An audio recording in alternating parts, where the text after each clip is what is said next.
Voor een soort Friesen is hij de man van de knoopkes. Maar volle meer nog is hij de ambassadeur van de Friese popcultuur.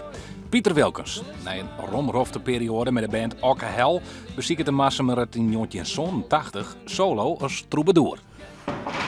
Dus een foto van precies 24 jaar in. Ik word eens wel terug in mijn muziekmaatje. En ik heb later nog wel bezocht om weer een eigen band op de rug te zien, maar het waren ons nooit echt. En dus ja, het lot wie dan maar alleen nog terug. Jou mij maar cola, dat ken ik beter ha. Dus els en een ding. Henkie, cola. In 1993 verschijnt de eerste cd, Jongensbloed. En daarna volgen tientallen producties en meer dan 300 verskes. En zo'n 1996 verdient het Pieter zijn breed met muziekmeidje. Zijn invloed op de Friese muziek is dan echt grut. Ja, ik denk toch wel als het om troubadours gaat, is het natuurlijk wel de man. Ja, dus, ja, heel belangrijk. Had ik de Friese pop op de kaart zet eigenlijk. Wie Ierald in de jaren 70 en eind jaren 70 wie Pieter Wilkens en mij Okke Hel.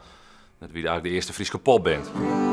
Veulen al een slokje maar te drinken, om uit het jongen af waar een goed partij.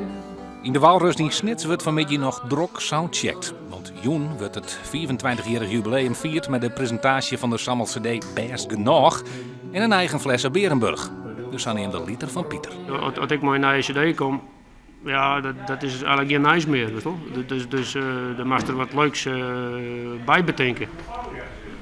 Dus die ik van te zien hoe soort dat erop reageerd wordt. Nou, Pieter. Geweldig.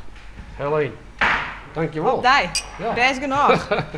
Maar ja, er is ook wel eens een die maakt het een promotie voor drank. Nee, natuurlijk niet. Maar ja, als het zo zijn wil, best.